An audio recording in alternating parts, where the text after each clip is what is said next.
daí, é, já em fevereiro, o Brasil, né, fez a lei, a questão da lei com relação ao enfrentamento a essa a pandemia. E essa lei, ela trouxe vários tópicos nela, tudo a questão do isolamento, vários pontos. Mas, como eu disse para vocês ontem, no artigo 4º dessa lei, então, principalmente no artigo 4º, ele veio falar das contratações públicas para a questão do enfrentamento à pandemia. E a gente sabe que, Silvinho, o próximo, então é a Lei 13.979 de 2020, ela é de fevereiro de 2020, e ela, e ela foi alterada agora por a Lei 14.065 de 30 de setembro de 2020. Amanhã ela faz um mês que foi alterada, é isso? E essa Lei 14.065, ela alterou o artigo 4º dessa Lei 13.000, e ela também criou 4 situações que não estão previstas na 13.000, que estava em medida provisória, e ele agora deixou em lei, né? Transformou em lei. Que é a questão dos valores até 50 mil, que contrata sem licitação, e também a questão do pagamento antecipado, que não estava previsto na 13.000, estava em medida provisória. O fato é quando essa lei 14.065 converteu essa medida provisória em lei, e também nessa lei alterou o artigo 4º da 13.979. Só para uma situação em termos de legislação, né? Porque quem pegar a lei 14.000 vai dizer, oxe, essa lei, você vai ver que nós temos o artigo 1º, e aí tem, fica alterada a lei 13.000, no 5º artigo ela altera a 13.000. Mas só vai alterar a 13.000 no que se refere ao artigo 4º. O artigo 4º o artigo 4º só, tá bom? Então, a gente vai falar dos principais pontos dessa lei, tá certo? Então, vamos lá. Próximo, Silvia. Então, essa lei dispõe sobre as medidas para enfrentamento da emergência de saúde pública de importância internacional, né, decorrente do coronavírus, responsável pelo surto de 2019, porque em termos internacional, embora no Brasil só veio chegar em 2020, mas em 2019, né, já estava na Europa, por isso que o surto dela foi em 2019. Ok? A próxima, Silvinha. Aí, meninas, no artigo 4º, ela vem e diz, né, ó, que é dispensável. A gente sabe que a Lei 866, a gente estudou aqui, no artigo 24, a gente tem lá a dispensa de licitação. E lá está prevista a questão da emergência. Mas essa lei vem e cria uma emergência da questão da pandemia. Então, ele diz, né? É dispensável a licitação para aquisição ou contratações de bens, serviços, inclusive de engenharia, e insumos destinados ao enfrentamento da emergência da saúde pública de importância internacional de que trata esta lei. Então, ela criou essa dispensa para a questão das contratações e insumos destinados diretamente ao enfrentamento da emergência da questão da pandemia. Então, e aqui, aí você diz, e o valor? Tem valor? Não. Eu tenho que comprar aquilo que for necessário para suprir essa emergência. Claro que a lei lá na frente ele vai dizer como é que eu tenho que comprar isso. Não é de qualquer preço, de qualquer jeito, não. E na frente, nos artigos na frente, ele vai dizer como é que eu faço, como é que eu chego nesse preço, tá bom? Então, fica aí a informação de que tem essa contratação emergencial, tá bom? O próximo, Silvia. A dispensa de licitação a que se refere o CAPT, esse artigo que nós acabamos de ler, é temporária e aplica-se apenas enquanto perdurar a emergência de saúde pública de importância internacional. Então, ela vai ter um fim um dia, né? Se Deus quiser. Enquanto tiver a pandemia, né? Ok, Silvinha?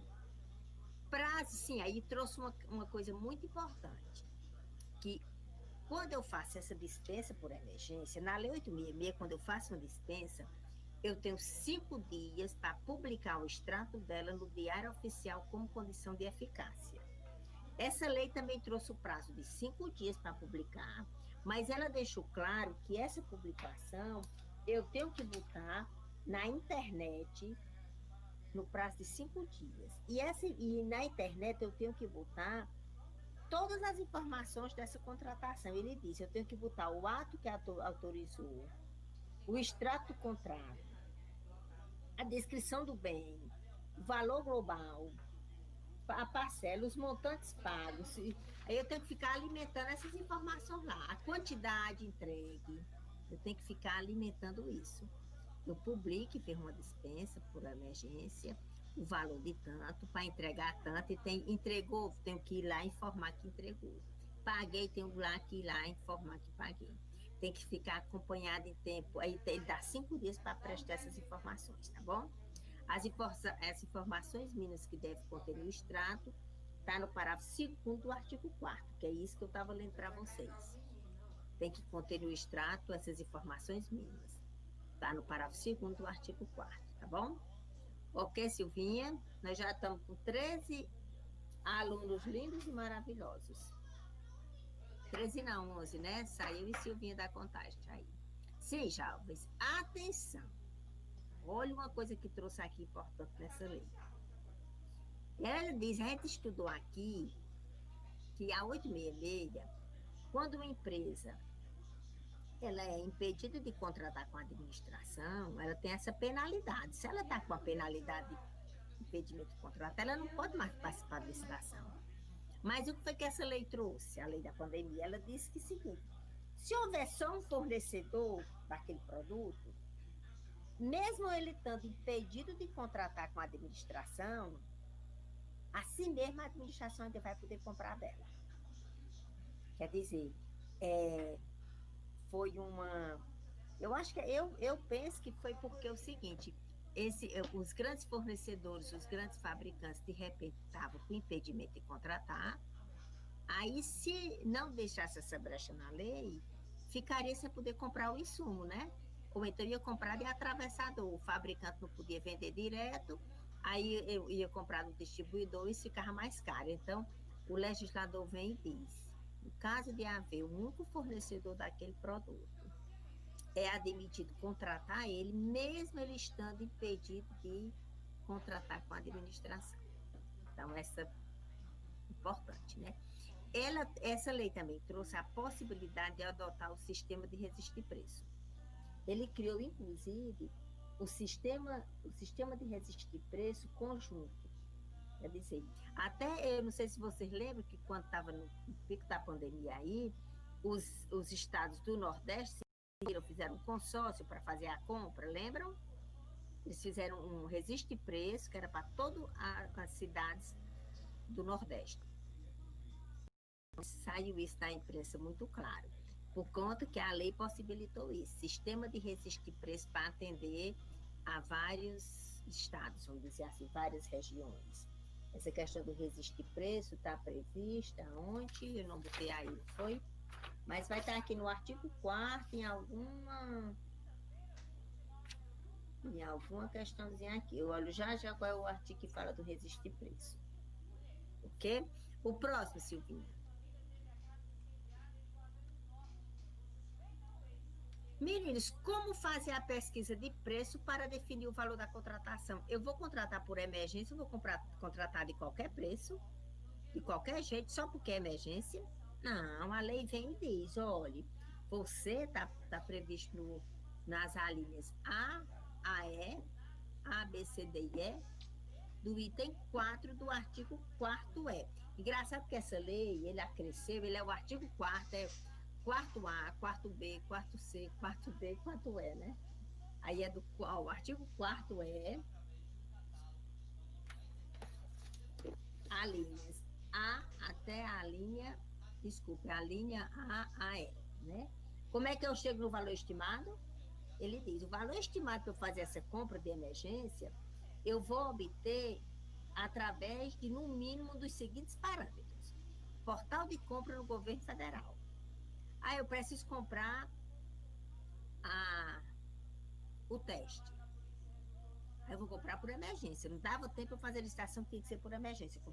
Aí o fornecedor do teste diz, eu vendo por tanto. A administração tem que ir lá no portal do governo federal e ver como é que está sendo praticado o preço desse teste no Brasil, para não comprar também fora da realidade do Brasil, né? Então, ele diz, como é que eu vou fazer a pesquisa? Portal de compras do governo federal, pesquisa publicada em mídia especializada, sites especializados ou de domínio amplo, contratações similares em outro órgão, quer dizer, o Ceará está comprando teste, Pernambuco acabou de comprar, qual foi o preço de Pernambuco, qual foi o preço aí eu vou lá, eu vou fazer essa pesquisa. O site do Tribunal de Contas da União estava publicando as compras do governo federal. Os tribunais de contas de cada estado publicando as suas compras, né? Por isso que dá muito bem para a administração ter uma noção desse preço, né? Porque eu estou comprando na emergência que eu vou comprar superfaturado. Aí o gestor vai pagar a multa, pode até ser preso como a gente viu no Rio de Janeiro, né? Porque eu acho que lá, pelo menos a denúncia lá, acho que era que tanto comprou preço superior de mercado, como não, parece que também pagou antecipado. Eu não tenho muita certeza, mas teve um problema lá exatamente por conta dessa questão do preço, né? O próximo, Silvinha. Pregão simplificado. Aí essa lei também trouxe a possibilidade de eu fazer minha compra para a questão da pandemia, adotar um pregão simplificado. O pregão que nós estudamos aqui, que pode ser presencial ou eletrônico. Ele é simplificado por quê? Só porque ele diminuiu os prazos. Então, ele diz, né, no artigo 4º, letra G, 4G. Nos casos de licitação na modalidade pregão eletrônico ou presencial, cujo objeto seja a aquisição ou contratação de bens, serviços e insumos necessário ao enfrentamento da emergência de saúde pública de importância internacional de que trata esta lei, os prazos dos procedimentos licitatórios serão reduzidos pela metade. Eu vou comprar insumo de saúde para o hospital que está atendendo o pessoal da Covid, que está hospitalizado ali. Então, eu vou fazer um pregão rápido. Pregão, alguns atores chamam pregão expresso, pregão rápido. Eu publico meu aviso, eu digo que é contratação de insumo tal para atender a Covid. Aí, por isso que eu vou dar 4 dias. A lei diz que é 8, 10, 15 e 20. Por força dessa lei, eu venho e digo, mas como é para Covid, nosso prazo só vai ser 4 dias úteis, né? E o prazo para recurso também só a metade. Aí, lá no parágrafo, ele vai dizer que quando você fraciona o prazo e ele dá fracionado, ele diz, quando o prazo original de que trata o caput for número ímpar, esse será arredondado para o número inteiro antecedente. 8 dias eu divido, fica 4, então são 4 dias. Mas vamos dizer, o prazo para recurso são 3 dias. E agora eu vou dar 1 dia, 2 dias. Aí a lei diz, quando você 3 dividido por 2 vai dar 1,5. 1,5, aí você vem para... Aí fica só 1 dia. Ele está explicando isso no parágrafo 1º, né? Desse artigo. O próximo, Silvinha, eu acho que até eu botei ele aí.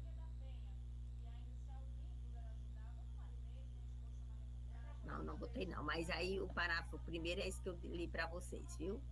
Aí, meninos, atenção, atenção. Olha aí a história que está aqui.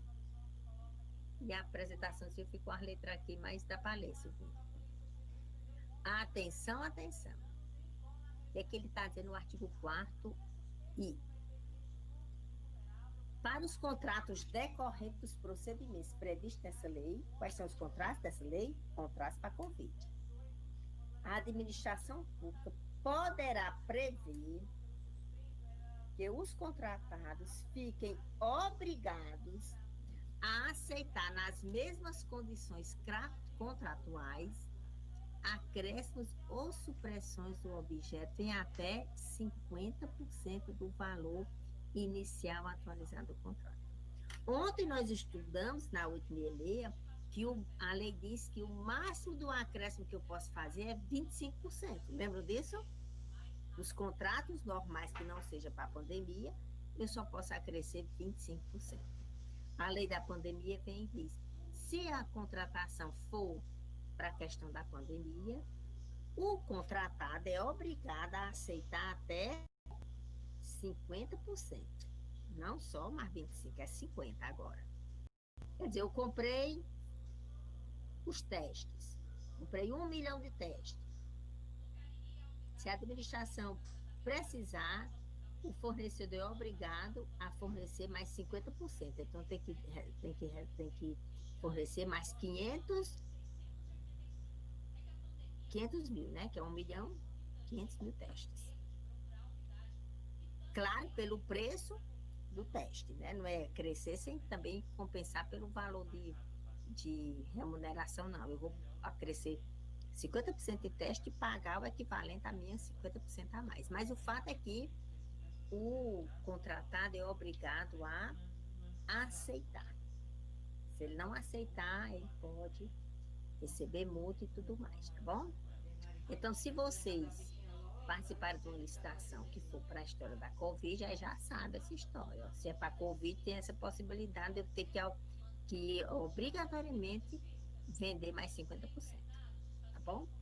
Próximo, Silvinha. Alguma pergunta, jovens? Nada de pergunta, meninos. Cleiton, a Natália, Elaine, a Jéssica e todo mundo que está aí. Vamos perguntando. Cadê vocês, meninos? Hoje nós temos a ausência de algumas pessoas, né? Nosso último dia. Jovens, o artigo 4º cai, ele também vem dizer uma coisa muito importante. O que é que ele está dizendo aqui? Ele foi até incluído nessa alteração nova da lei, né? Em setembro agora, faz um mês que a gente tem essa redação. O que é que ele está dizendo? Os órgãos de controle interno e externo priorizaram a análise e a manifestação quanto à legalidade, a legitimidade e a economicidade das despesas decorrentes dos contratos ou das aquisições realizadas com fundamento nesta lei. O que era que os órgãos de controle estavam fazendo, principalmente as controladorias dos órgãos, né? Faz o processo todo e depois é que ele ia olhar se estava ok ou não estava e auditar aquele processo. Agora não, ele está dizendo que o órgão de controle interno já prioriza e se manifesta quanto à legalidade, legitimidade e economicidade. Então, dá a entender que eu posso chamar ele a se manifestar antes de concretizar a compra. Controle interno, isso aqui está correto, eu posso ir adiante? E não só depois de estar feito tudo e o controle interno fazer a auditoria, né? E no parágrafo 1º desse artigo aí, 4º, que eu não botei ele aí, ele também diz que, no 4º, ele diz no parágrafo único, né? Que os tribunais de contas devem atuar para aumentar a segurança jurídica na aplicação, inclusive por meio de respostas e consultas. O Tribunal de Contas, ele não é aberto para você viver perguntando. O Tribunal de Contas está aqui fazendo pergunta rotineira, não. A não ser que seja num caso concreto, aí ele vai responder. Mas aqui ele deixou claro que quando se trata de Covid, o tribunal tem que estar lá disponível para estar respondendo ao gestor sobre qualquer dúvida, qualquer questão. Tá bom? Isso também foi incluído nessa lei agora, que nós temos um mês de vida dessa história. Antes não tinha isso, foi alterado por essa lei 14.000, tá bom? A nossa lei é de fevereiro, quando foi agora em setembro, ela foi alterada. Claro que antes disso teve algumas medidas provisórias, né? Que perderam a validade, enfim, agora ela ficou lei, né? Mas tá lei agora. Por que, jovens? E eu acho que isso aqui é o resumo da questão das contratações da Covid, tá bom? E tem também a questão do pagamento antecipado, que a gente até já viu ontem, né? Que também a administração pública pode pagar antecipado, mas aí tem que pedir uma caução, uma garantia, para também não ficar depois no prejuízo. É porque a gente está vendo aí que o Brasil várias administrações tiveram prejuízos enormes, porque principalmente com a questão de respirador, né? Pagaram antecipado, quando chegavam os respiradores, não, tem vez, teve um caso aí que nem respirador era outra coisa, que era inferior à questão do ventilador. E as administrações tiveram prejuízos enormes, né? Ok? Então, isso, menino, é a questão da Covid, tá bom? Itamar, Natália, Felipe, Elaine, o George, a Silvia Santana e Silvia Ramos. Ok, meninos? Ninguém vai dizer nem ok para mim.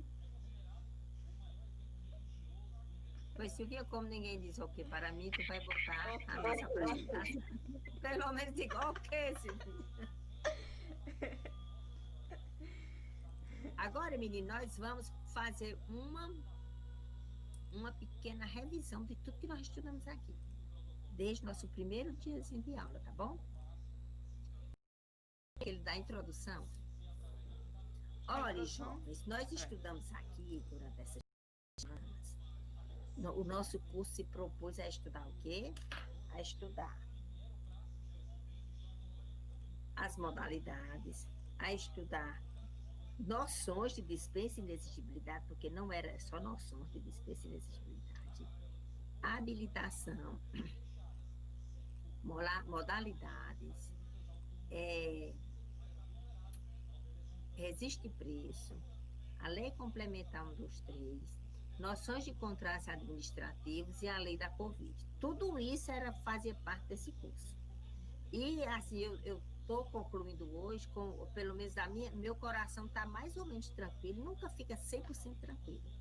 Mas eu acho que pelo menos a gente deu as noções principais de cada tema desse, tá bom? Aí vocês vão implementar com leituras, com estudos, e isso é que vai, né, agregar o conhecimento. Silvia, tem aquele que é a introdução, esse aqui tu já está botando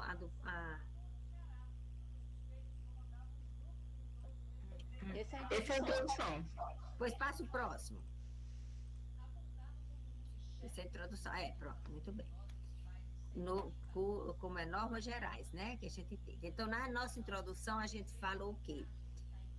Nós falamos o conceito de licitação. O que é licitação? É um procedimento administrativo que a administração pública tem que realizar em regra para contratação de bens e serviços para essa administração. Por que em regra? Porque nós vamos ter a exceção, que é a dispensa e a inexigibilidade. Que o próprio artigo 2º da lei diz, né? As contratações deverão ser feitas por licitação, ressalvadas as hipóteses previstas nessa lei. As hipóteses previstas na lei é exatamente a dispensa e inexigibilidade. Bom? Nós vimos também a questão dos princípios da licitação. Nós vimos aqui que é princípio da licitação. Legalidade, pessoalidade, publicidade, vinculação, instrumento convocatório, julgamento objetivo, isso tudo é princípio da licitação, né? Base. Se algum princípio desse não for respeitado, o licitante, até qualquer cidadão pode impugnar esse edital, né? Pode até anular uma licitação, ela já tendo até sido concluída, quando se verifica que algum princípio foi violado. Então, a questão dos princípios, muito sério, né? Tem que ter muita atenção a isso. As dispensas de licitação está no artigo 24, nós temos 30 e tantas hipóteses de dispensas. As mais utilizadas é aquela do valor, que até 31 de dezembro agora é 50 mil e 100 mil para obra de serviço de engenharia. Antes disso, antes dessa lei da Covid, era 17.600, ok? Temos a dispensa por emergência, pela própria lei 8.666, que é aquela contratação que, se a administração pública não agir rápido, pode trazer prejuízo para cidadão ou para a própria administração, mas ele condiciona que esse contrato não pode ser prorrogado e o prazo dessa contratação só pode ser pelo máximo 6 meses. Diferente da emergência da Covid, né?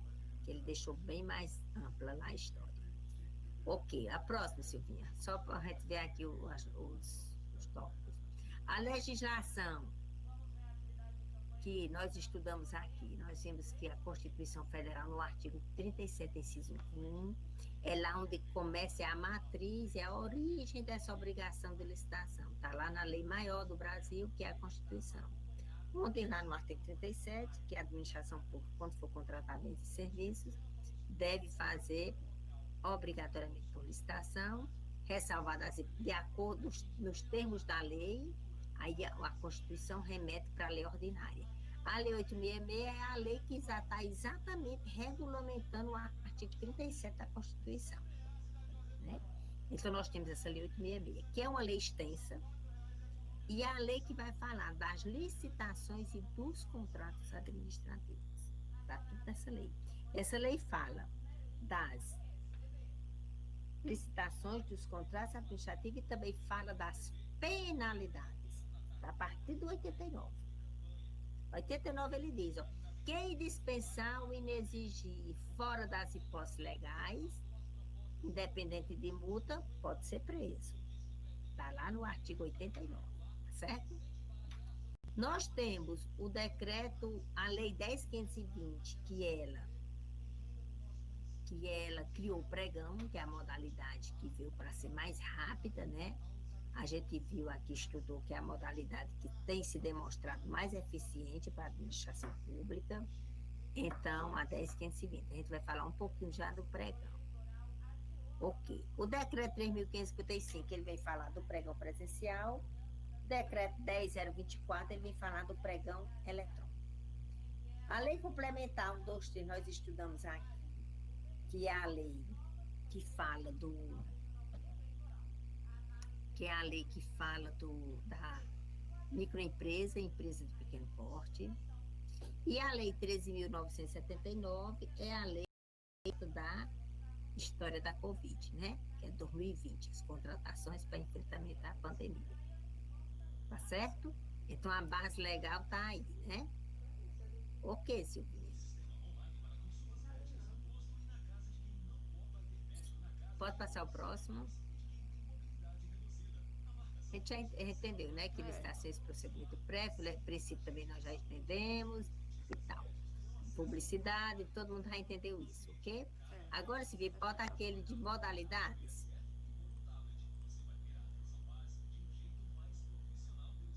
Modalidades de licitação. Que está no artigo 22 da 8666, né? A 866 trata das modalidades tradicionais. A 10.520 trata da modalidade pregão. Ele tem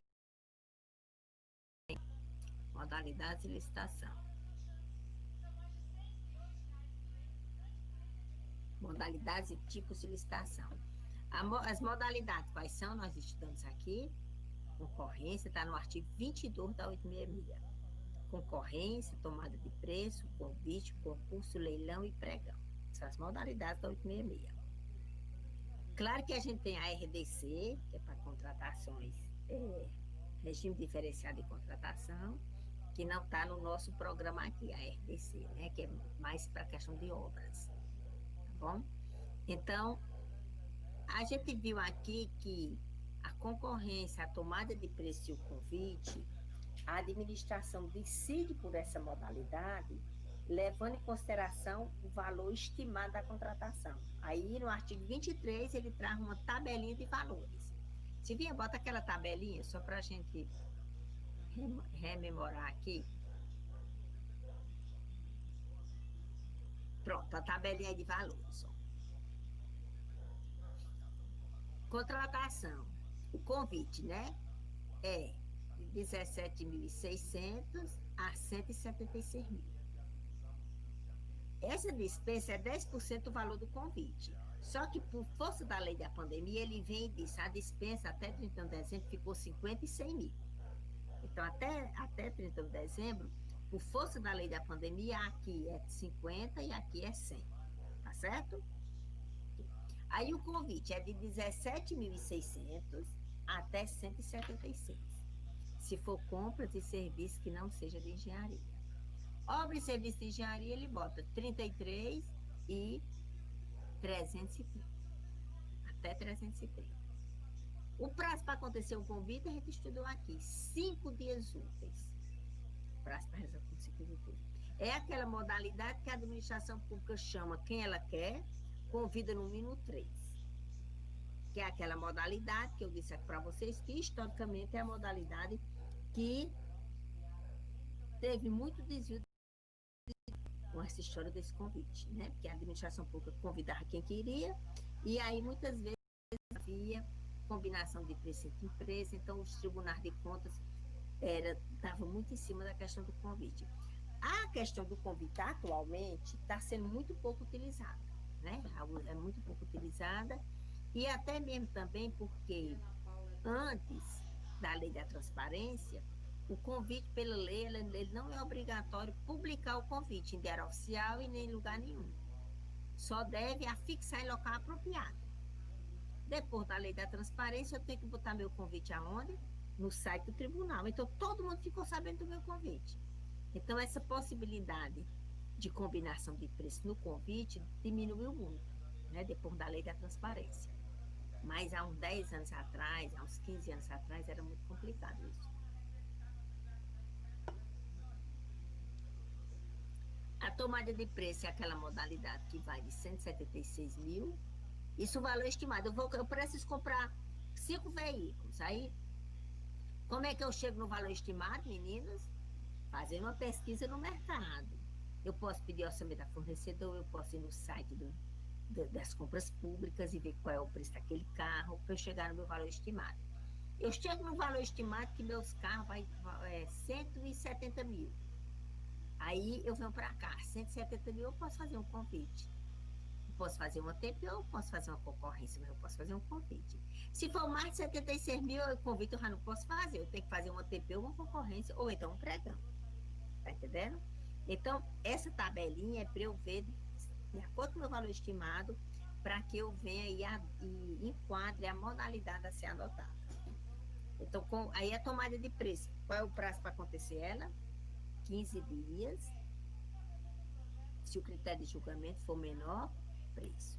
Se o critério de julgamento for menor preço, for melhor técnica ou técnica e preço, em vez de 15 dias, eu tenho que dar um prazo de 30 dias. Bom? A concorrência pública é a modalidade de valores mais elevados, acima de 1.430.000 para compras e obras e serviços de engenharia superior a 3.300.000. Aí eu tenho que fazer uma concorrência pública. O prazo para acontecer uma concorrência pública, 30 dias, se o critério de julgamento for menor preço. Se o critério de julgamento for melhor técnico ou técnico e preço, em vez de 30, eu tenho que dar 45 dias. Foi isso mais ou menos nós vimos aqui? Então, isso são as modalidades que os doutrinadores que escrevem sobre licitação, eles chamam licitação as modalidades convencionais. As modalidades convencionais, quais são? Convite, tomada de preço e concorrência. Silvinha, passa, volta lá para aquele que tem as modalidades. Acho que é uns 4 antes desse. O próximo, pronto. O anterior, sim. Pronto, então, a gente já entendeu, né? Concorrência, tomada de preço. O concurso é uma modalidade, mas é uma modalidade que não é para compra. Quando a administração pública vai premiar alguém com dinheiro público. Aí faz um concurso para premiação, escolha de trabalho técnico, científico ou artístico. Faz o concurso. Aí dá um prêmio, né?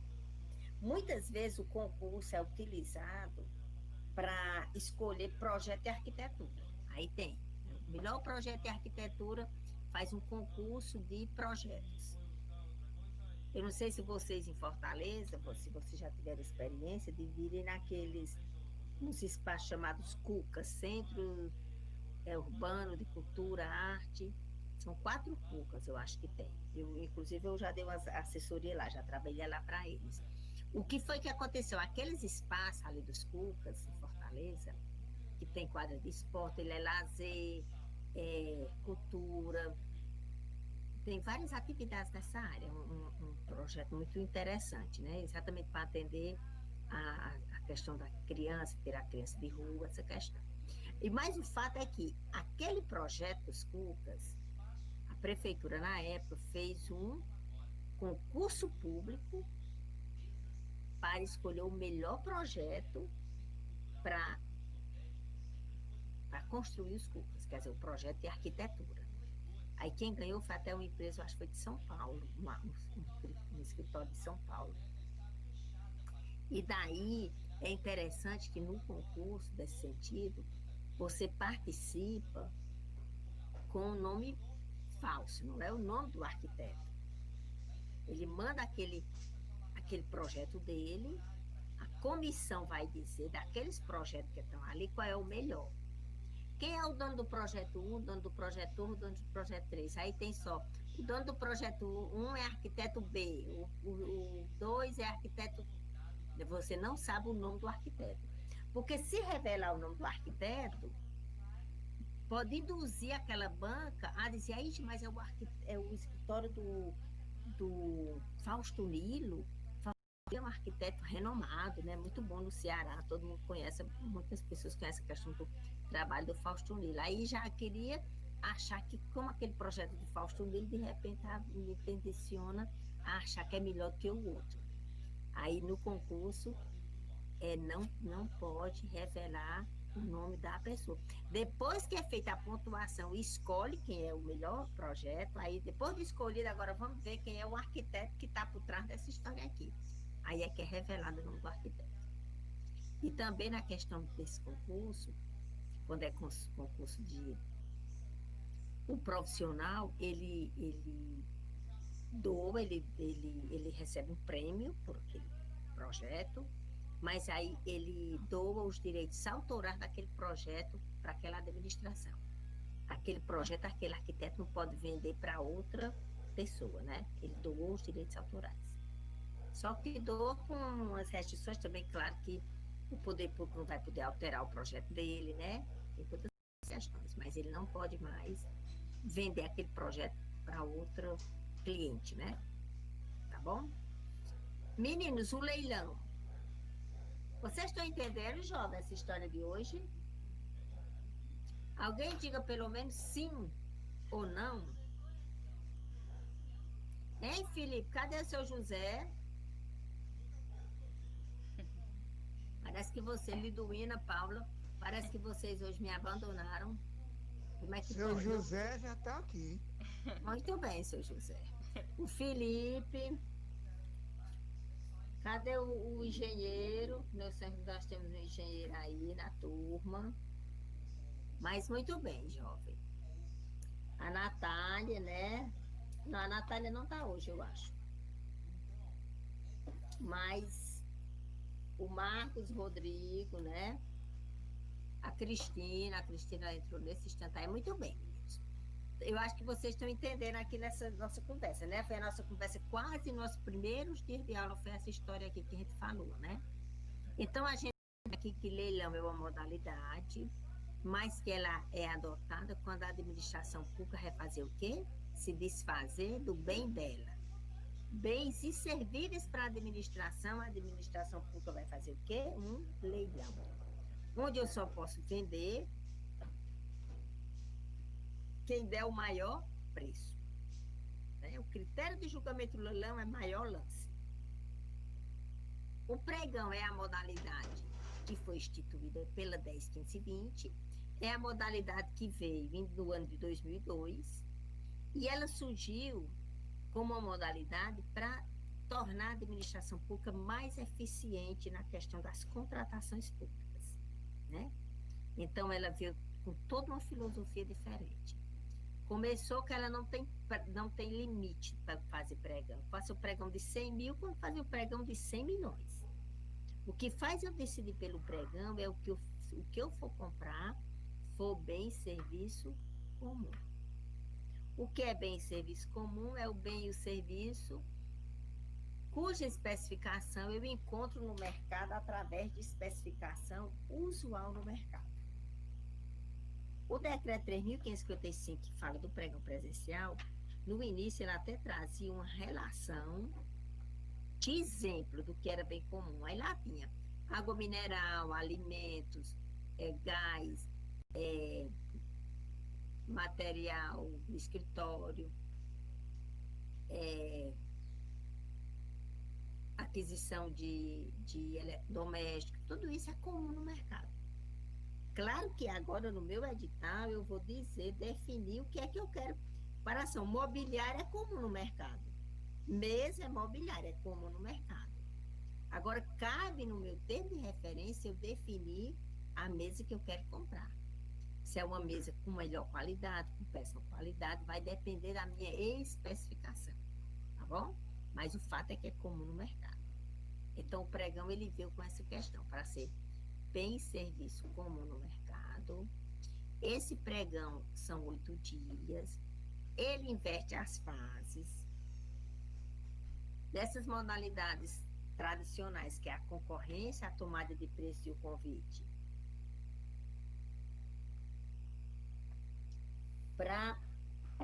eu tenho no mínimo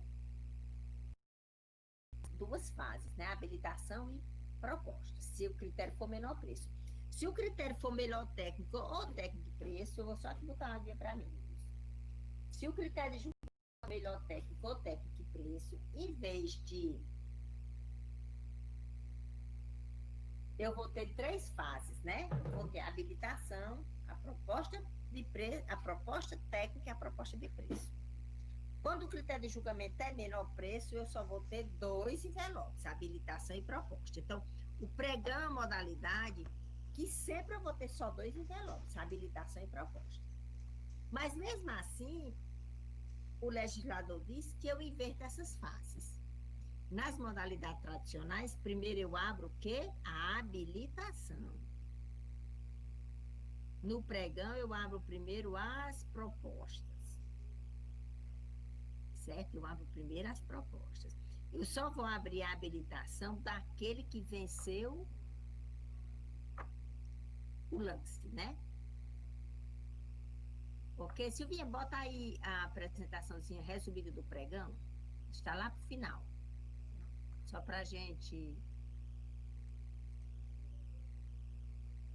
Mas, acho que olha se é o 12, não.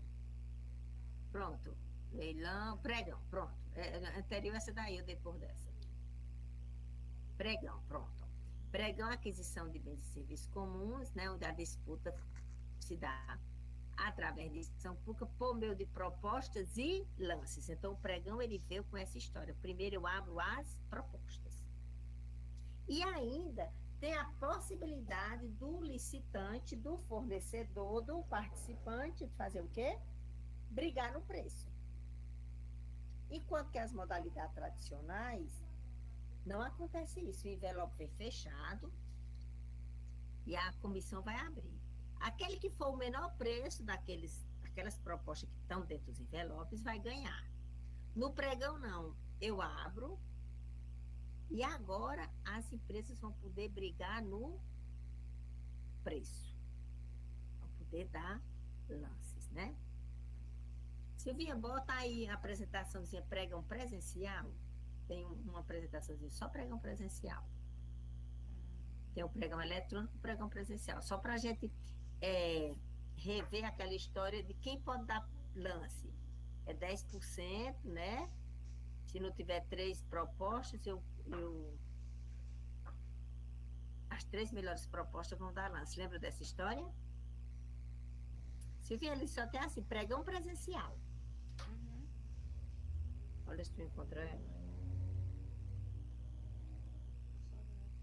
Enquanto isso, jovens, alguma pergunta?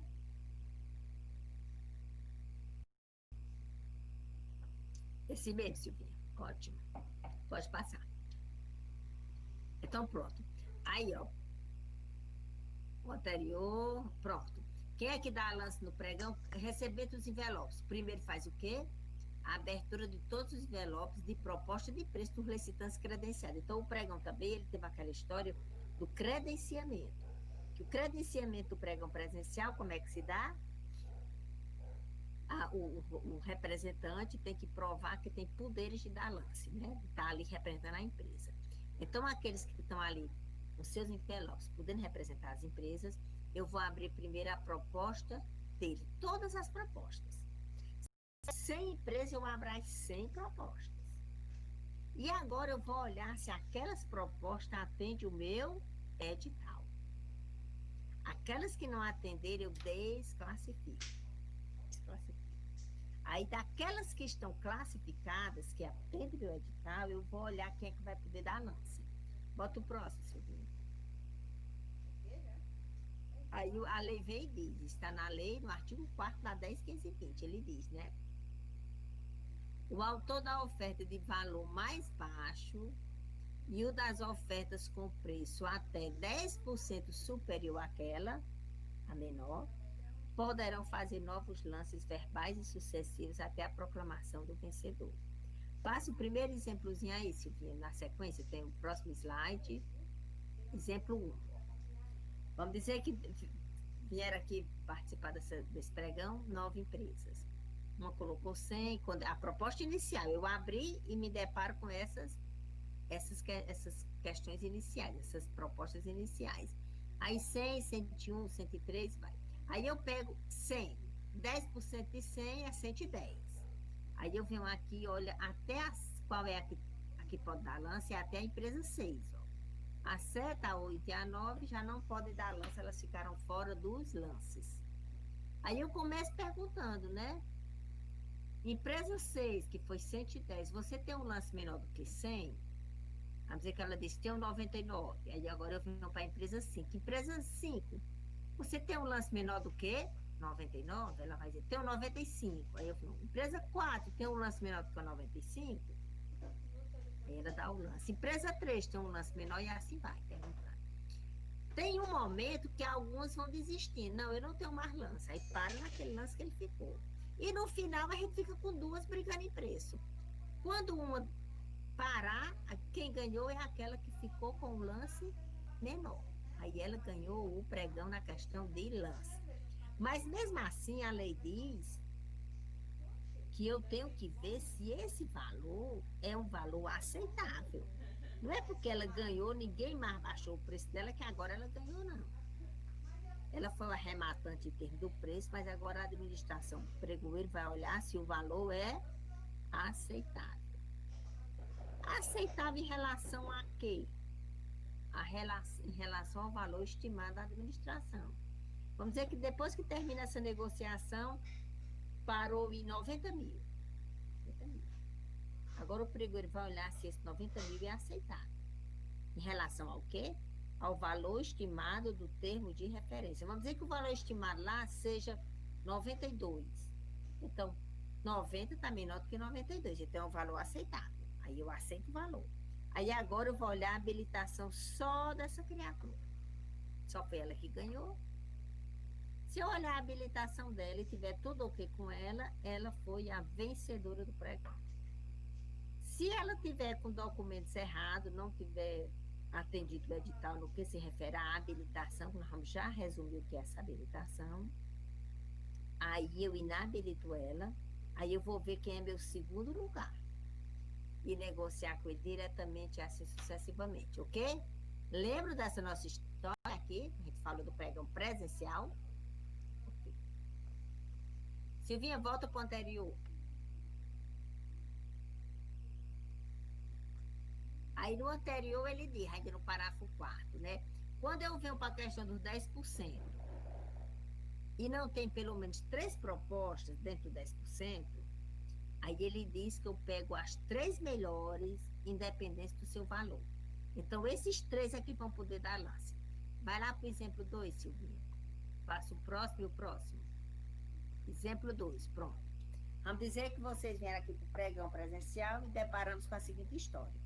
110, 123, 103. A primeira regra que eu faço, 10% de 110. Aí 10% de 110, 10% de 100, vai ser 110. Aí eu venho aqui, quem está dentro de 110? Só a empresa 1 e a empresa 2. Mas aí a lei diz, quando eu não tiver no mínimo 3 dentro dos 110, eu pego as 3 melhores. Então, quem vai dar lance desse pregão é a 100, a 110 e a 123. Os outros não podem dar lance. Os outros não ficam desclassificados, mas eles não dão lance. Isso é a regra do presencial. Diferente do eletrônico, né? O pregão eletrônico, a gente viu que, como é que se dá o pregão eletrônico? Acontece na internet, no endereço virtual, tem que ser um site seguro, né, que garanta segurança nessa questão. Quem pode dar lance no pregão eletrônico? Todas as empresas. Não tem essa história do 10%. Todos que apresentaram proposta que atendem ao edital podem dar lance do pregão. Tá lá, né? Esse pregão eletrônico, que lá acontece, como eu disse, na internet, o licitante não sabe quem é o seu concorrente, diferente do presencial, que eu sei quem está negociando comigo. No eletrônico, nem o pregoeiro sabe quem é o fornecedor, nem o concorrente sabe quem está concorrendo com ele. Então, por isso que o pregão eletrônico ele é tido como uma modalidade mais transparente, mais eficiente. É uma modalidade que é mais difícil dos licitantes, né, combinarem preço e fazer alguma combinação de preço, né, para não baixar nesse sentido. Aí, então, não é bem mais difícil, né? Não vamos dizer que seja impossível, mas que é muito difícil por conta disso, que existe como é anonimato, você não sabe quem está participando ali. Nem o pregoeiro sabe, nem o fornecedor sabe. E que horas para um pregão presencial? Quando esgotou o lance. Então, pregão presencial, eu posso começar às 8 da manhã e as empresas brigando em preço, dando lance. O pregão eletrônico, como é que ele... Professor, licença. Diga, jovem. Eu não vejo tanta seriedade do pregão eletrônico, não, viu? Tá vendo muita enrolada por aí, viu? Quem é que tá falando? Que tem um negócio aqui na minha frente, aí eu não... Ednardo, certo. Ó, diz aí, ó. Eu acho que sim, que a coisa para ter uma certa clareza.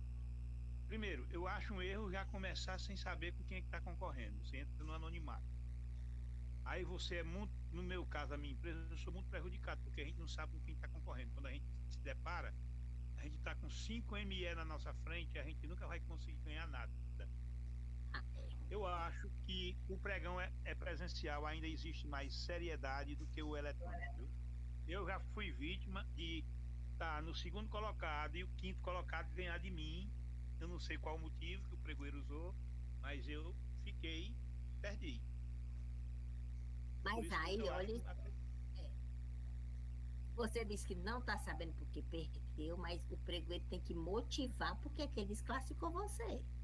E eles quando fazem o que querem, doutora. Eles fazem o que querem. Inclusive, quando existe, já sei por diversos colegas que dizem que existe uns acordos, a senhora disse, acabou de citar há pouco tempo atrás, que não tinha como fazer acordo como fazia no presencial. Existem os acordos bilaterais nos eletrônicos, tá entendendo? Ou seja, ele diminui o tempo, a pessoa dá o lance, diminui, faz o que eles manobram do jeito que querem. Estou dizendo isso porque eu fui vítima.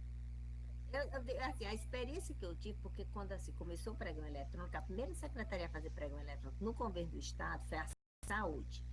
Que na época eu fui a pregoeira do estado do Ceará, era lá no Fortaleza. Do estado, Secretaria da Saúde.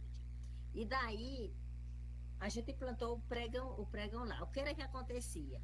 Nesse tempo, pelo menos eu vivenciei isso e eu tenho essa experiência nesse sentido.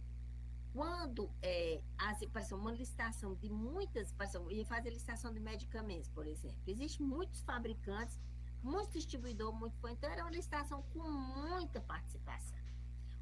O pregoeiro, ele não sabia quem estava participando ali.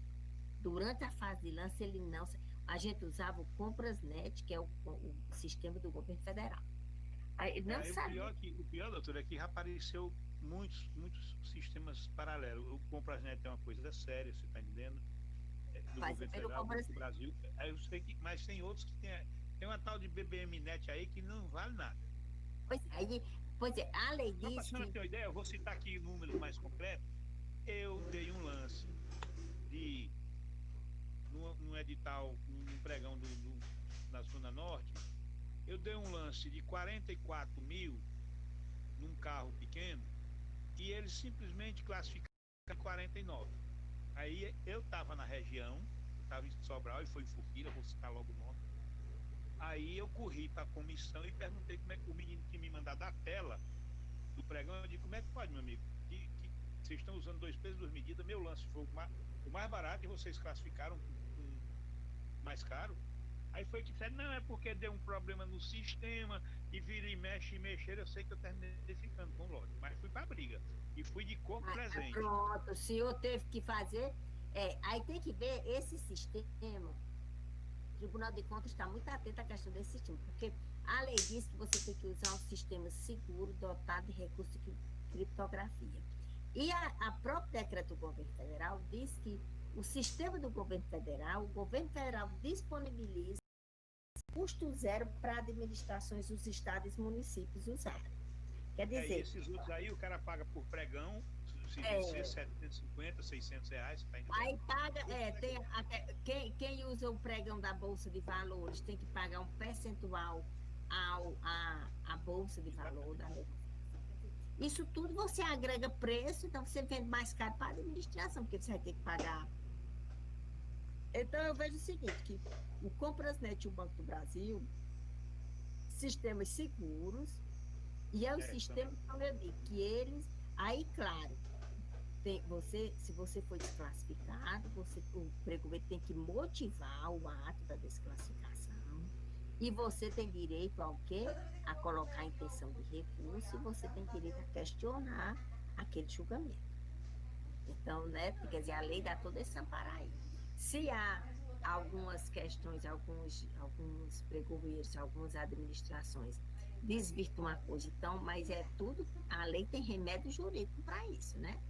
Agora, o que eu digo é o seguinte, fornecedor, não fique calado, vá atrás dos seus direitos. Eu dou curso de formação de pregoeiro e eu deixo muito claro, você vai ser pregoeiro, olhe suas atribuições, olhe suas responsabilidades. Deixa eu fazer uma pergunta, senhora. Existe a obrigatoriedade do município publicar no site do TCE? Tem, pela lei da transparência. Você sabe qual foi a resposta? A senhora sabe qual foi a resposta que eu obtive de uma pessoa? Porque tem um município no Ceará que ele é useira e vezeira. Em publicar, eu tenho com licitação, então eu acompanho a licitação do Nordeste em termos de veículos. Do Nordeste todo. O que está acontecendo, tu está sabendo, né? Eu estou sabendo. Aí o município do Ceará publicou. Aí eu, procurando no site do TCE, não tinha. Eu liguei para o município.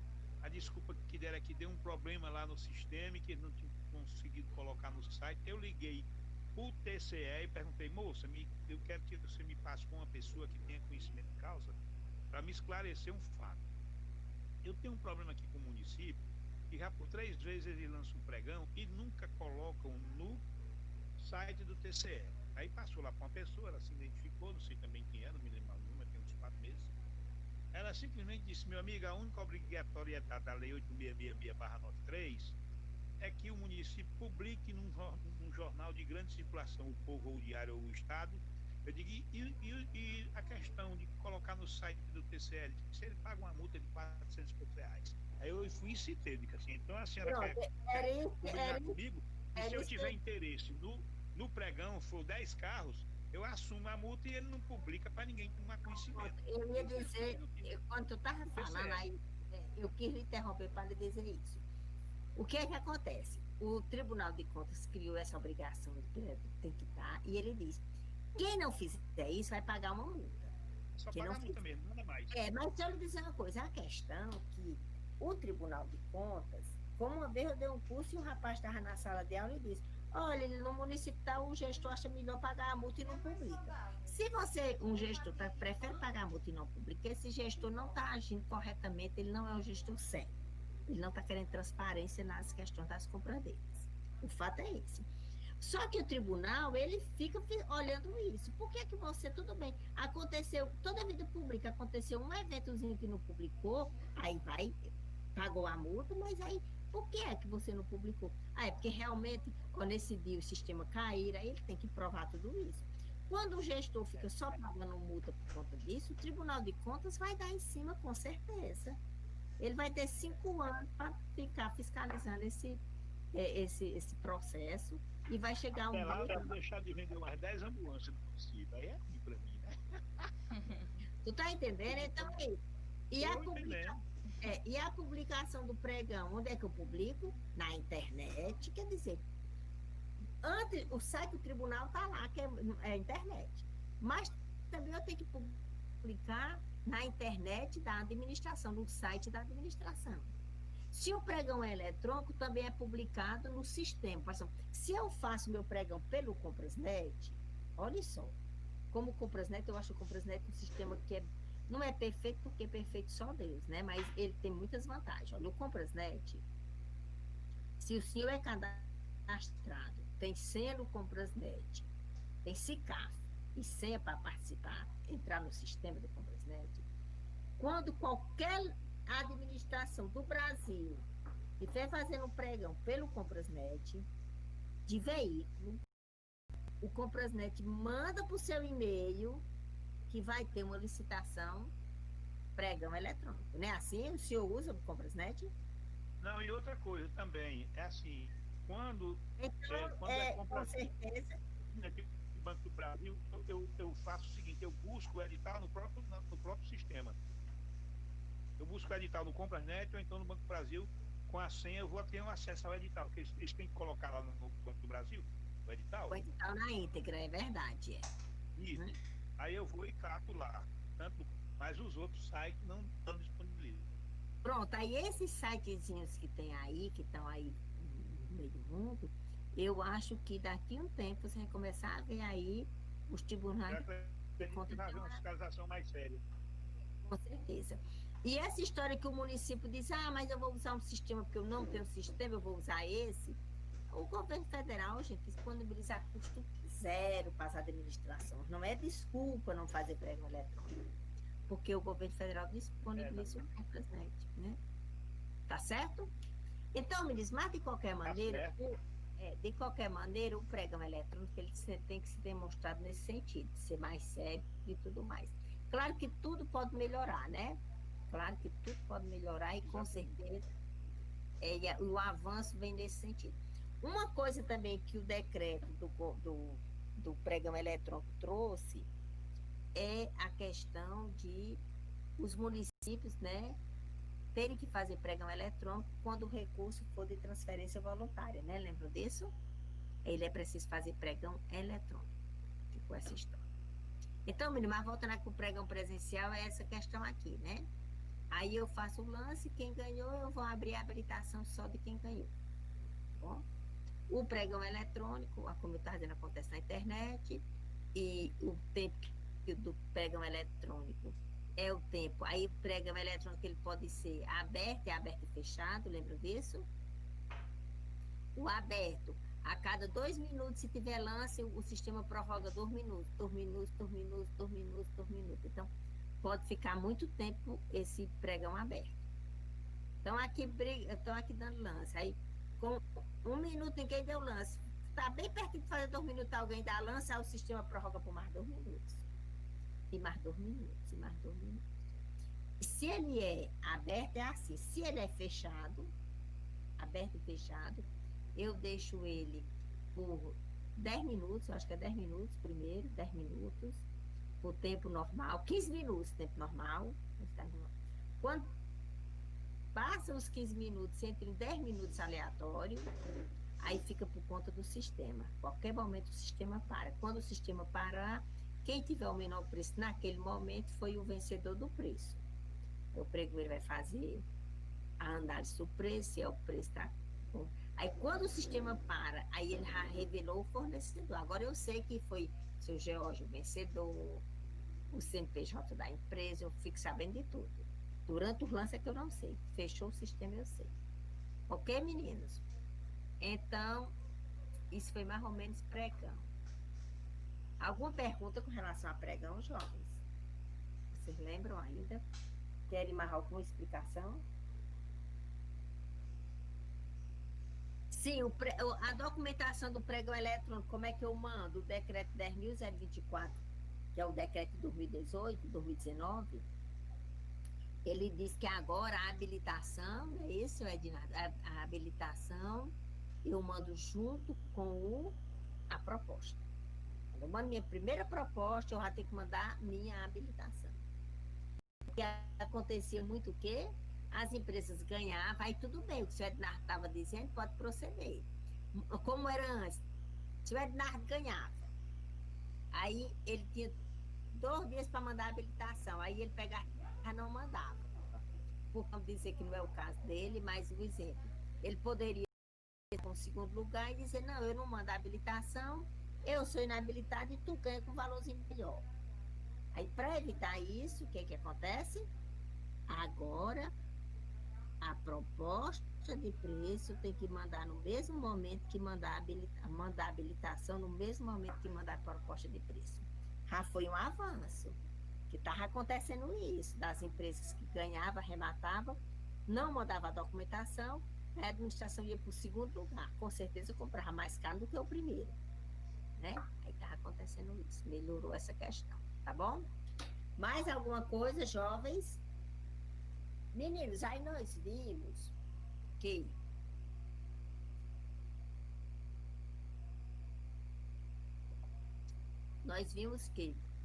um dos momentos da licitação, uma das fases é a habilitação. E o que é essa habilitação? Nas modalidades tradicionais, convite, concorrência e TP, é o primeiro envelope que eu abro, que é o documento. No pregão, eu só abro de quem venceu, só fiz inverter as fases, mas eu tenho a habilitação. E o que é essa habilitação? Então, a habilitação é o momento em que o licitante que quer vender para a administração vai demonstrar que está regular em alguns aspectos. Que aspectos? Está na Lei 866, no artigo 27 ao artigo 31. Então, ele diz lá, habilitação far-se-á mediante a habilitação exclusivamente de habilitação, qualificação técnica, qualificação econômico-financeira, regularidade fiscal e trabalhista e cumprimento do disposto no inciso 33 do artigo 7º da Constituição. Aí no artigo 28 ele vai dizer quais são os documentos de habilitação jurídica, que são aqueles documentos inerentes que vão demonstrar quem é você. Então ele vai dizer qual que é que eu posso pedir. Contrato social, carteira de identidade, o que eu posso pedir com relação à questão jurídica. No 28, ele fala da regularidade fiscal e trabalhista, eu acho que, não, 28 é habilitação, 29, regularidade fiscal e trabalhista. Faltou o nome aqui trabalhista, mas tem o trabalhista, viu, meninas? Regularidade fiscal e trabalhista. E daí é o documento que vai demonstrar que aquela empresa ela está regular em alguns aspectos no que se refere à fazenda pública, ao físico, né? Aí quais são os documentos? Que não deve a fazenda estadual, a fazenda municipal e a fazenda federal. Não deve ao estado, nem ao município, nem à União. E também não deve ao INSS e também não deve FGTS. São os documentos de regularidade fiscal. E trabalhista é aquela certidão dada pela Justiça Trabalhista de que ele não tem nenhuma questão trabalhista contra aquela empresa. Então, são esses documentos que ele vai demonstrar que está regular.